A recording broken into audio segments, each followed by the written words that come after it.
नमस्कार, आप देख रहे हैं दैनिक साथी हरियाणा। साथियों, हरियाणा में अंबाला, सोनीपत व पंचकुला नगर निगम के अलावा रेवाड़ी नगर परिषद व धारूहेड़ा नगर पालिका सहित 7 निकायों में 10 मई को चुनाव कराने को लेकर चुनाव आयोग घोषणा कर चुका है। नामांकन 21 से 25 अप्रैल तक होने हैं, मतलब नामांकन के महज 3 दिन बचे हैं। नामांकन के दूसरे दिन शाम के समय जरूर भाजपा की ओर से पंचकुला, अंबाला व सोनीपत मेयर प्रत्याशियों का ऐलान कर दिया गया, जबकि रेवाड़ी नगर परिषद चेयरपर्सन व धारूहेड़ा नगर पालिका चेयरमैन उम्मीदवारों के नाम पर अभी भी सहमति नहीं बनने की खबर सामने आ रही है। जबकि कांग्रेस सभी निकायों में अपने उम्मीदवारों के नामों का पहले ही ऐलान कर अपनी गंभीरता दिखा चुकी है। भाजपा की ओर से कांग्रेस पर अक्सर गुटबाजी के आरोप लगाए जाते रहे हैं, लेकिन इन नगर निकाय चुनाव में भाजपा अभी तक बैकफुट पर दिखाई दी है। सूत्रों की माने तो ये भाजपा की अंतर कलही है कि राष्ट्रीय अध्यक्ष के दखल के बावजूद टिकट फाइनल नहीं हो पाई। अब बड़ा सवाल है कि आखिर पेच कहां फंसा हुआ है, क्योंकि 3 निगमों के मेयर प्रत्याशियों का ऐलान कर दिया गया, लेकिन रेवाड़ी व धारूहेड़ा पर सहमति नहीं बनने की खबर सामने आ रही है।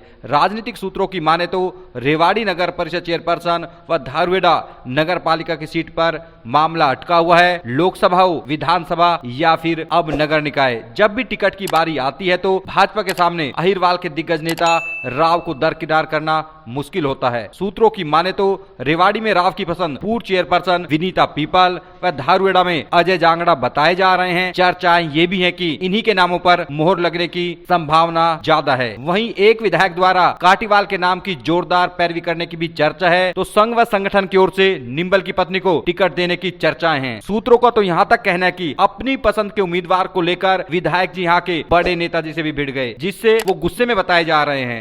अब भाजपा के सामने बड़ी चुनौती है कि यदि राव को नाराज करते हैं तो कहीं मानेसर जैसा खतरा न हो जाए, और यदि उनके नामों पर मोहर लगाई जाती है तो कहीं संगठन की दूरी भारी न पड़ जाए। लेकिन यहाँ पर अब बड़ा सवाल है, आखिर नामांकन कब होगा, क्योंकि महज 3 दिन बचे हुए हैं। लोग कब अपनी तैयारी शुरू करेंगे? पूरी स्थिति असमंजस की बनी हुई है। कहीं यह असमंजस की स्थिति भाजपा पर भारी न पड़ जाए, ऐसे तमाम सवाल हैं जो इनका जवाब मिलना बेहद जरूरी है। हमारा जो बूथ का कार्यकर्ता है वो भी प्रशिक्षित कार्यकर्ता हो और पार्टी की विचारधारा और पार्टी की जहां सरकारें हैं उनके काम, और जहां हम विपक्ष में हैं वो सभी कार्यकर्ता अनुभवी कार्यकर्ता हों, प्रशिक्षण लिए हुए कार्यकर्ता हों। ये हमारा विजन है, और इसको पूरा करने के लिए हमारे जो हरियाणा में 377 मंडल है, सभी मंडलों के प्रशिक्षण हमारे हुए हैं। और अब मई के महीने में, क्योंकि 10 मई का स्थानीय निकाय के चुनाव हैं, उसको देखते हुए 10 मई के बाद हम अपने जिलों के भी 27 जिले हैं, सभी जिलों में ये 36 घंटे का प्रशिक्षण का कार्यक्रम रहेगा, और उसमें अलग अलग से 12 विषय कार्यकर्ताओं को जानकारी के हेतु हमने तय किए हैं, और ये अच्छी तरह से सफल हो, योजनाबद्ध ढंग के साथ हो, सबका समायोजन हो, सभी कार्यकर्ताओं को समय से पहले सूचना हो और सभी उसमें उपस्थित रहें। इस प्रकार की एक बड़ी बैठक आज हमने हरियाणा प्रदेश के सभी 27 जिलों के अध्यक्ष, हमारे प्रदेश के पदाधिकारी, और जो इस प्रशिक्षण में अलग अलग जिम्मेवारी, जिनको वर्ग का प्रमुख बनाया गया है और जिनको वर्ग अधिकारी का जिम्मेवारी दी है, और अलग अलग विषयों की जिनकी ड्यूटियां रही हैं, ऐसे हर जिले से 6 कार्यकर्ताओं को आज हमने बुलाने का काम किया है, सबको जिम्मेवारियां दी हैं। और ये जो स्थानीय निकाय के चुनाव है, भारतीय जनता पार्टी 3 नगर निगम के चुनाव है, वहां पर हम वार्ड में भी और मेयर का पद भी सिंबल पर लड़ने का फैसला हुआ है। और इसी प्रकार से जहां हमारी परिषद है रेवाड़ी में, वहां भी पार्टी सिंबल पर लड़ने का फैसला हुआ है। और जो सांपला में नगर पालिका है, वहां पर भी भारतीय जनता पार्टी का सिंबल पर लड़ने का फैसला हुआ है। और जो उकलाना और धारूहेड़ा, वहां चेयरमैन के उम्मीदवार हमारे सिंबल पर रहेंगे। और इन सभी जगह भारतीय जनता पार्टी 100% जीत दर्ज करे, इस प्रकार की योजना रचना हमने की है। और 100% इस निकाय चुनाव में हरियाणा प्रदेश में जिस प्रकार से डबल इंजन की सरकार चल रही है, ट्रिपल इंजन की सरकार हरियाणा प्रदेश में बने, इसकी योजना रचना की है। आज हरियाणा की जनता मन बना चुकी है, क्योंकि हरियाणा में भारतीय जनता पार्टी की सरकार है, केंद्र में भी सरकार है, प्रदेश में भी सरकार है, और लोगों की इच्छा है कि जो स्थानीय निकाय के चुनाव है वहां पर भी भारतीय जनता पार्टी की सरकार हो, ताकि विकास और तेज गति के साथ हो। इस बात की, इस प्रकार की सोच हरियाणा के लोगों की बनी है, और आने वाले चुनाव में उसका जीत के रूप में आपको देखने को मिलेगा। पार्षद का चुनाव ये जी सभी तो घोषणा नहीं, सभी जगह नहीं, जो मैंने आपको बताया सांपला के अंदर जो नगर पालिका है, और नगर पालिका में हम स्थानीय जो हमारी लीडरशिप है, हमारी जो रोहतक की जो जिले की टीम है, उसने सर्वसम्मति से फैसला लिया कि वो चुनाव हम सिंबल पर लड़े, और केंद्र ने उसकी मंजूरी दी है, और उनका सभी वार्डों का और चेयरमैन का हम सिंबल पर लड़ने वाले हैं। सिंबल अभी नामांकन के सिर्फ 3 दिन बचे हैं और अभी तक आपने टिकटों की घोषणा नहीं है, कब तक उम्मीद? वो बहुत जल्दी उसकी घोषणा होगी, और क्योंकि बहुत सारे काम हैं, बहुत सारी बैठकें चलती रहती हैं, और पश्चिम बंगाल का चुनाव भी है, हमारे बहुत सारे लीडर उस चुनाव में भी व्यस्त हैं। उन सबको देखते हुए हमारी कल राष्ट्रीय अध्यक्ष जी से चर्चा हो चुकी है, और बहुत जल्दी उसका निर्णय हो जाएगा। जा सकती है, संभावना है। अच्छा, पूर्व मुख्यमंत्री भूपेंद्र सिंह हुड्डा की कॉन्स्टिट्यूंसी है गढ़ी सांपला में नगर पालिका का चुनाव है, क्या भाजपा पार्टी कोई विशेष रणनीति के तहत मैदान में उतरेगी? नहीं, भारतीय जनता पार्टी जहां हम कमजोर हैं वहां किस प्रकार से मजबूत हो, ये हमारी रणनीति का हिस्सा है, उसी प्रकार से हमने ये फैसला लिया है। क्या सांपला में कमजोर है? सांपला में जिस प्रकार से रोहतक जिले में हमारा कोई विधायक नहीं है, तो कम से कम जो हमारी स्थानीय जो सरकार है, लोकल जो सरकार है, वहां पर कमल के फूल की सरकार हो, ये हमारी मंशा है। क्योंकि टिकट मांगने वाले बहुत से लोग होंगे और टिकट एक को ही मिलना है, तो नाराजगी कैसे दूर करना? भारतीय जनता पार्टी का कार्यकर्ता कभी नाराज नहीं होता, भारतीय जनता पार्टी का वोटर कभी नाराज नहीं होता।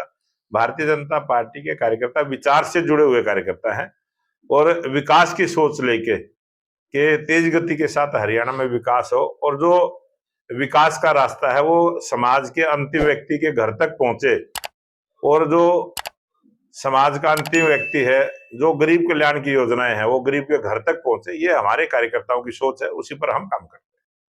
नारी शक्ति बंधन बिल को लेकर के कांग्रेस पार्टी अब ये सवाल उठा रही है कि आप लोगों की वजह से नारी जो महिला आरक्षण था वो आप लोगों की वजह से रुका है, क्योंकि आपने बेवजह इसमें परिसीमन डाल। जब 1976 के अंदर ऑन रिकॉर्ड है सारी चीजें, कांग्रेस का राज था, कांग्रेस के समय यह प्रस्ताव पास हुआ था कि 2026 में परिसीमन होगा, और 50 वर्षों के बाद आज देश की आबादी कितनी बढ़ चुकी है। आज देश में 174 लोकसभा सीटें ऐसी हैं जहां 20 लाख से ऊपर वोटें हैं, और जो इतनी बड़ी वोटों के साथ किस प्रकार से एक सांसद संपर्क कर पाए, और संविधान में जिस प्रकार से प्रावधान है कि इतनी वोटों पर एक लोकसभा बने, वो दायरा बहुत बढ़ चुका है। उसको ध्यान में रखते हुए, ताकि ज्यादा से ज्यादा लोगों को जनप्रतिनिधि के तौर पर लोकसभा में और विधानसभा में सेवा करने का मौका मिले, ये सोच रखते हुए देश के प्रधानमंत्री नरेंद्र मोदी और एनडीए की सरकार का ये निर्णय है कि देश के अंदर ज्यादा से ज्यादा लोगों को सेवा करने का मौका मिले, राजनीति के माध्यम से ज्यादा लोगों की भागीदारी बढ़े। और ये कांग्रेस का सोच गलत है, कांग्रेस की जो नीयत गलत है कि जिन्होंने इस महिला आरक्षण को रोकने का काम किया है। 2023 में आप लोगों ने पास कर तो दिया था, सभी लोगों ने उसके समर्थन में वोट दिया था, फिर लागू क्यों नहीं किया, क्या वजह रही? जब तक उस प्रकार से व्यवस्थाएं ना बने, और जब वो पास हुआ तब भी ऑन रिकॉर्ड है, सबने ये सहमति दी थी कि 2029 का जब चुनाव हो तो 33% का आरक्षण महिलाओं को मिले। ये सभी ने अपनी मतलब सहमति दी थी, और सभी ने सहमति दी थी 1976 में कि 2026 में परिसीमन हो, ये भी सभी ने सहमति दी थी। और उसी सहमति के लिए 3 दिन का ये विशेष सत्र था।